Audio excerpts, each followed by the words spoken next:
पुष्पेश्वर जी के क्लास में आपका स्वागत है। मैं बिहार स्पेशल बता रहा हूँ, एक वीडियो इस संदर्भ में अपलोड किया है। यह दूसरा लेक्चर है। मैंने बिहार के इतिहास के स्रोत के बारे में बताया पहले लेक्चर में।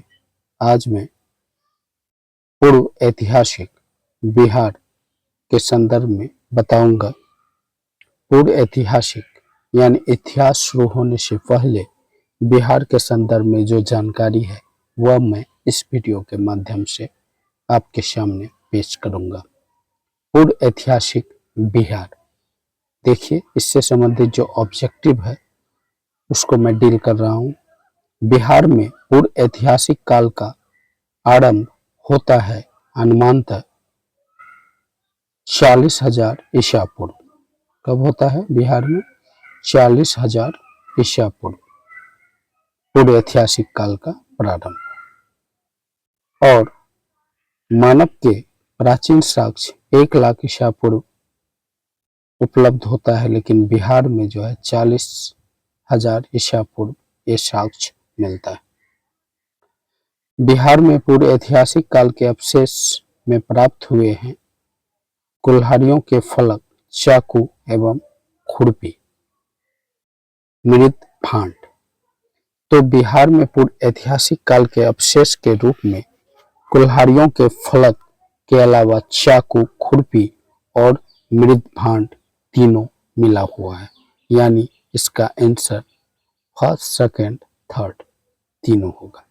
यानी कुल्हाड़ियों के फलक, चाकू एवं खुरपी तथा मृत भांड।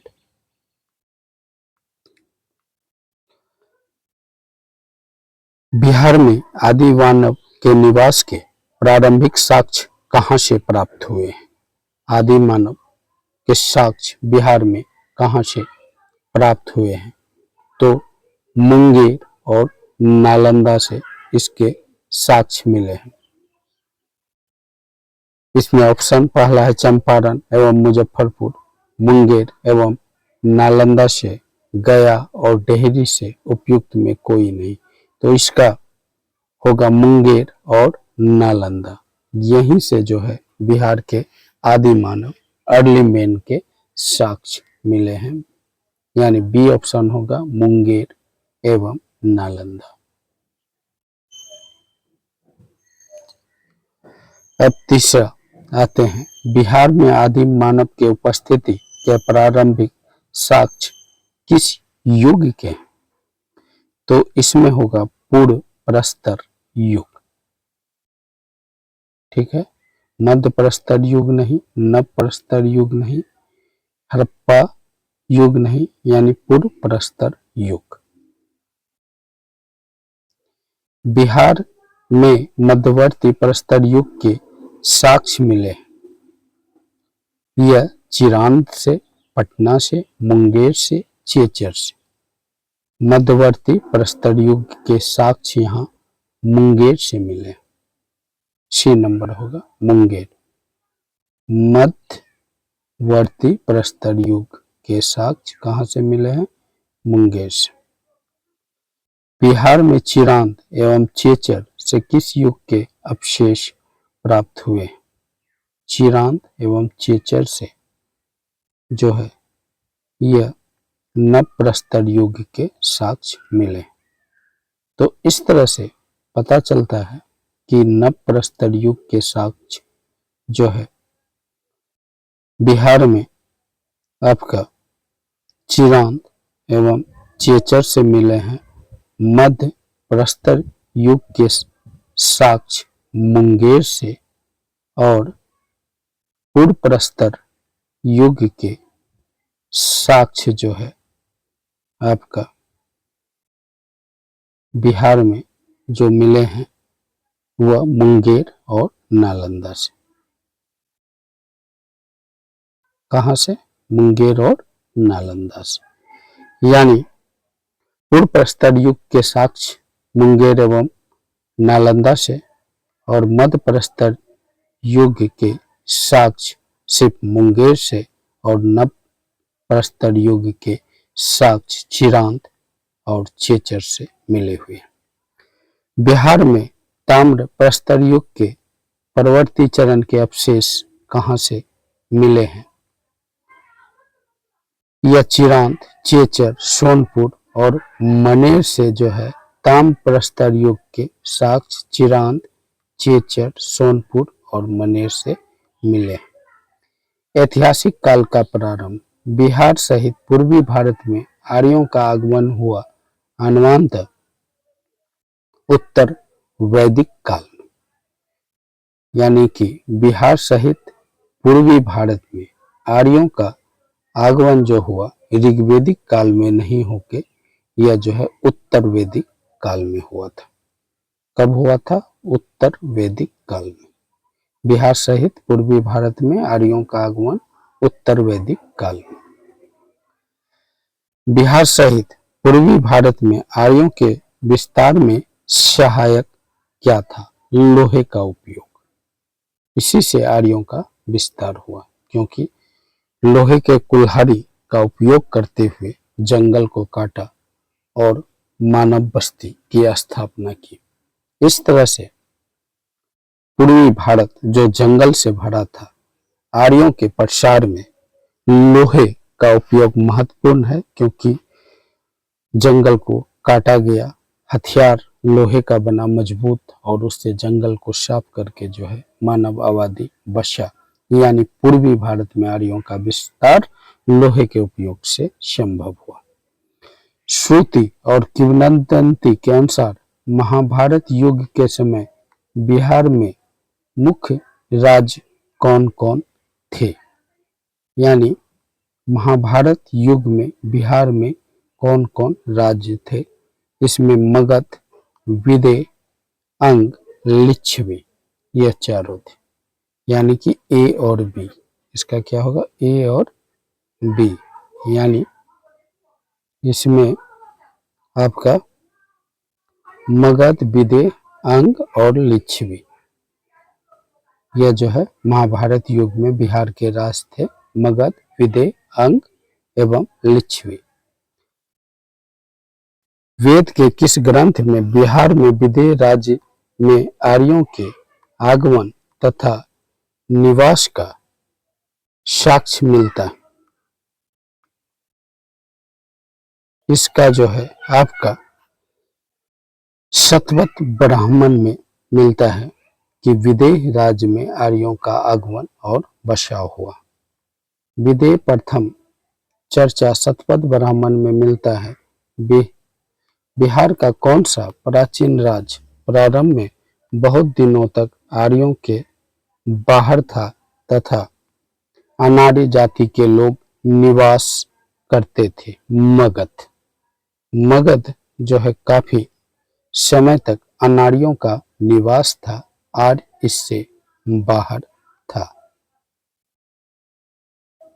क्योंकि तिरहुत, विदेह ये सब में आर्य था।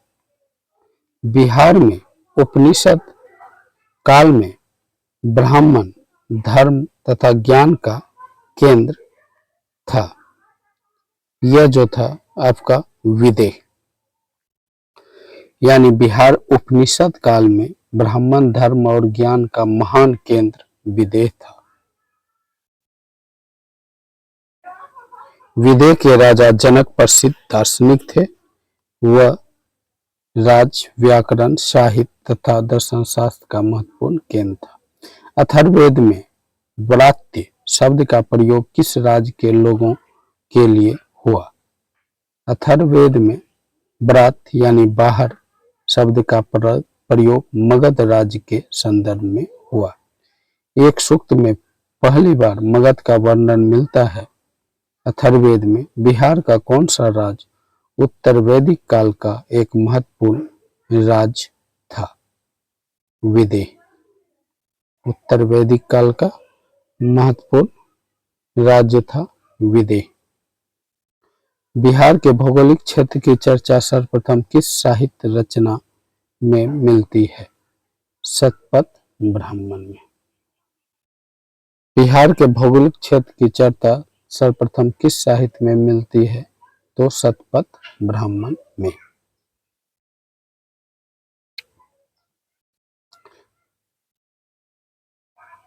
भौगोलिक क्षेत्र की चर्चा।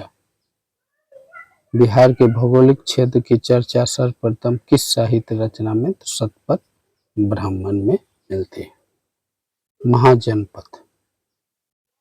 6ठी शताब्दी ईसा पूर्व में भारत में 16 महाजनपदों का उदय हुआ, जिनमें महाजनपद वर्तमान बिहार के क्षेत्र में स्थित है वह है आपका 3, यानी 3 महाजनपद था जो बिहार क्षेत्र में उपस्थित था। 3 महाजनपद जो बिहार क्षेत्र में उपस्थित था।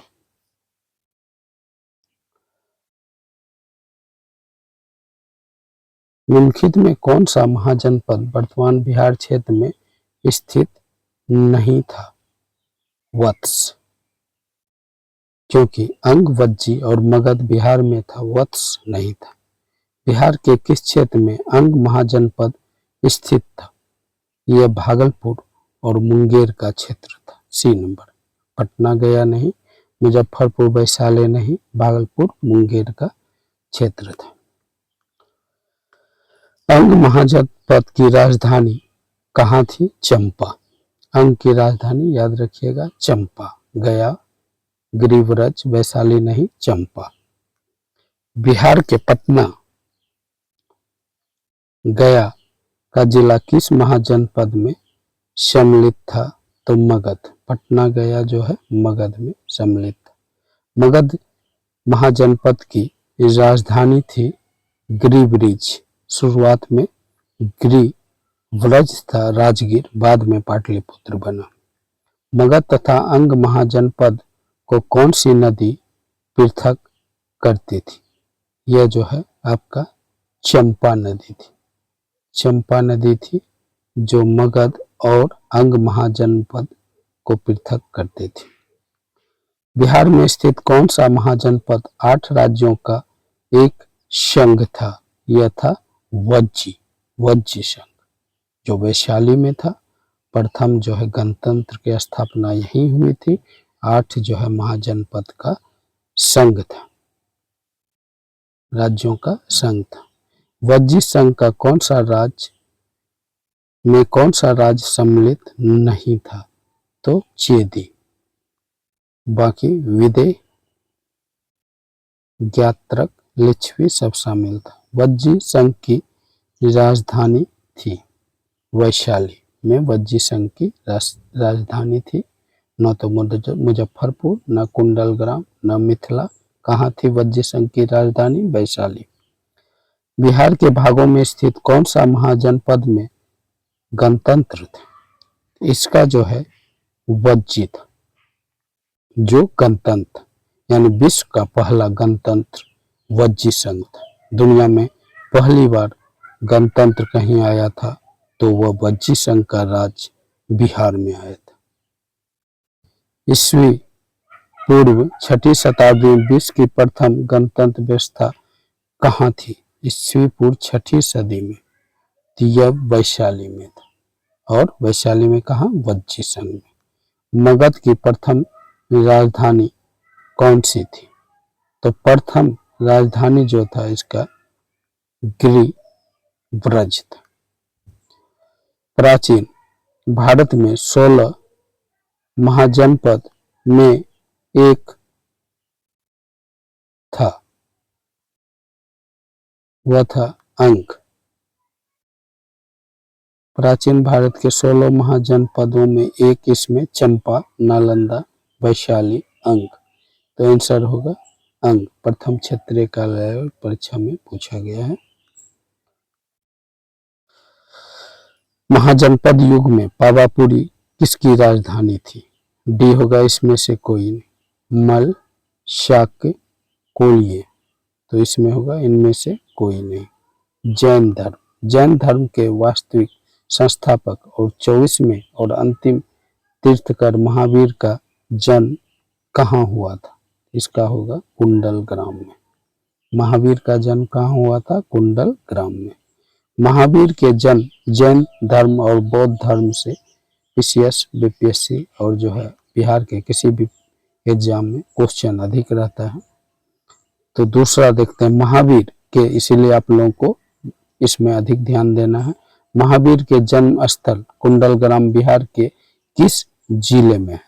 तो यह कुंडलग्राम वैशाली जिले में है, क्योंकि महावीर का जन्म वर्ष आमतौर पर 540 ईसा पूर्व माना जाता है और वैशाली के कुंडल ग्राम में हुआ था।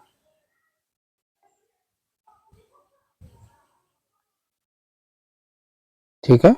महावीर स्वामी के पिता सिद्धार्थ का संबंध किससे था? वज्जी संघ से। किससे था? वज्जी संघ से, वैशाली का, लिच्छवी का। महावीर स्वामी का माता त्रिशला राजकुमारी थी, लिच्छवी राजकुमारी थी। महावीर स्वामी ने अपना अंतिम उपदेश दिया था पावापुरी में। कहाँ दिया था? पावापुरी में। अंतिम उपदेश बिहार के नालंदा जिले में है पावापुरी, वही अंतिम उपदेश दिया था। महावीर की मृत्यु हुई थी, तो कहाँ हुआ था? पावापुरी में। अंतिम उपदेश यही था, यही मृत्यु पावापुरी नालंदा जिले में हुई थी। प्रथम जैन संगति का आयोजन किया गया था, तो प्रथम जैन संगति पाटलिपुत्र में हुआ था। प्रथम जैन संगति का आयोजन किसके शासन काल में हुआ था? तो यह होगा चंद्रगुप्त मौर्य के समय में, यानी कि मौर्य साम्राज्य का संस्थापक चंद्रगुप्त मौर्य के समय में। प्रथम जैन संगति की अध्यक्षता किसने की? तो इसका होगा स्थूल भद्र। किसने किया था? स्थूल भद्र। प्रथम जैन संगति का आयोजन पाटलिपुत्र में हुआ, जिनके कार्य हुए, क्या हुए कार्य? जैन धर्म के महत्वपूर्ण 12 अंगों का प्रणयन किया गया और जैन धर्म के 2 भागों में, श्वेतांबर और दिगंबर में विभाजित किया गया। ठीक है, श्वेतांबर और दिगंबर में जो विभाजित हुआ था वो जैन संहिता में, और उसका नेतृत्व स्थूल भद्र ने किया था। प्रथम जैन संहिता पाटलिपुत्र में हुआ था। जैन धर्म के 12वें तीर्थकार बसवपूज्य की जन्म स्थली कहाँ थी? तो इसका होगा चंपा। बसवपूज्य की जन्म स्थली कहाँ थी? चंपा।